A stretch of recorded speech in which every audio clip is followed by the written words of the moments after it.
Goiás News Notícias deixa a sua informação a todos os seguidores da página. Vamos para a notícia de hoje.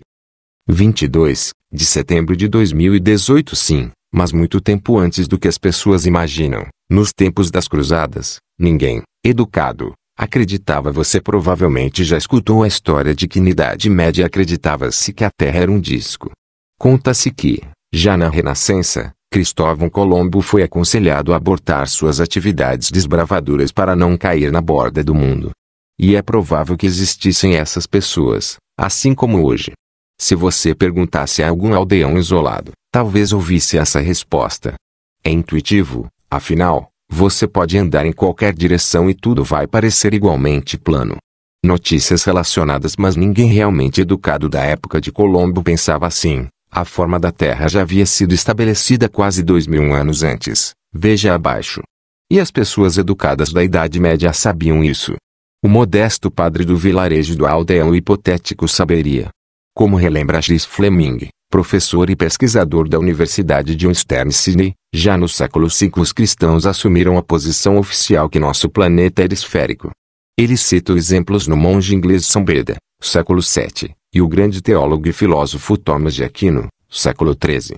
O historiador da Universidade da Califórnia, Jeffrey Burton Russell, é taxativo. Poucos eram os instruídos após o século XIII que acreditavam em terra plana.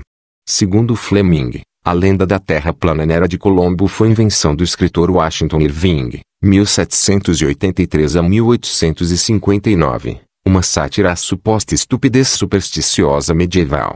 Muitas vezes estamos excessivamente ansiosos para reconstruir o passado, ou nossa versão do que foi o passado, e em nossas tentativas de nos sentirmos melhor sobre o quanto somos iluminados e quão ignorantes eram nossos predecessores, possíveis inverdades são propagadas, afirma o historiador. Terraplanismo. Ontem e hoje. O movimento terraplanista moderno surgiu em 1956, com a Flat Earth Society, Sociedade da Terra Plana, iniciada por Samuel Shenton e conduzida por Charles K. Johnson a partir de 1972. Johnson, por exemplo, dizia que o programa Apollo falsificou as imagens do espaço. E que a visão correta do mundo é a tradicional cristã, que, de acordo com ele, prega que a Terra é plana. A Bíblia jamais diz a Terra é plana. Mas alguns versículos dão a entender que seus autores acreditavam nisso. Por exemplo, no livro de Jó, 38, 12 a 13, você já deu ordens amanhã ou mostrou a alvorada o seu lugar, para que ela apanhasse a terra pelas pontas e sacudisse dela os ímpios. Uma terra com pontas é plana, dizem os literalistas bíblicos. Mas a visão cristã mais tradicional cristã é que esses outros versos são simplesmente metáforas. Não é impossível que o autor do livro de Jó, escrito, acredita-se, no século VII a.C., acreditasse que a terra era plana. Ao longo da civilização humana, diferentes culturas, em diferentes épocas, tiveram suas próprias visões de mundo como um disco ou calota, e nem todas podem ser facilmente resumidas com a expressão terra plana. Nem a ideia de uma terra plana é algo exclusivo do mundo ocidental. Diversas concepções indianas, como hinduísmo e budismo, vinculam sua cosmografia a imagens botânicas, com a Terra sendo composta por 4 continentes cercando uma montanha. Na China e no Japão, só foi no século XVI, com a chegada dos ocidentais, que passou-se a entender a Terra como esférica. O antigo pensamento nórdico pregava que a Terra era plana e circular, cercada por um mar habitado por uma serpente gigante. Abaixo, como os antigos viram o universo através das eras.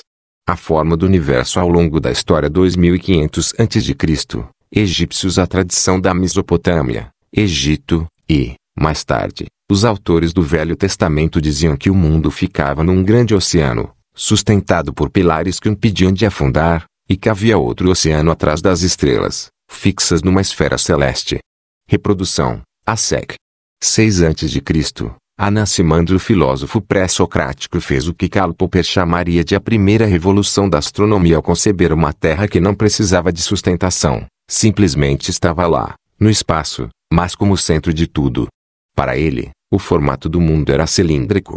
Reprodução, ASEC. 4 a.C., Aristóteles. Tradicionalmente, Pitágoras, que viveu antes de Anaximandro, descobriu que a Terra é esférica.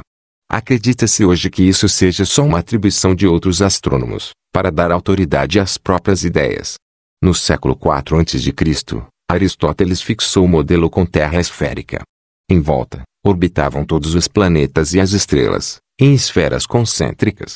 Reprodução, a 1543, Copérnico. Observações astronômicas precisas tornavam muito complicado calcular as órbitas dos planetas e do Sol em volta da Terra. Eles teriam que fazer movimentos extremos, em espiral, para dar certo. O polonês que resolveu isso tirando a Terra do centro, numa teoria incendiária. O Sol, porém, ainda era o meio de tudo, e as estrelas continuavam fixas. Reprodução / 1750. Thomas Wright e Immanuel Kant, o matemático britânico e o filósofo alemão, fizeram a próxima grande revolução ao mostrar que existia a Via Láctea. Assim, que o Sol não era o centro do universo.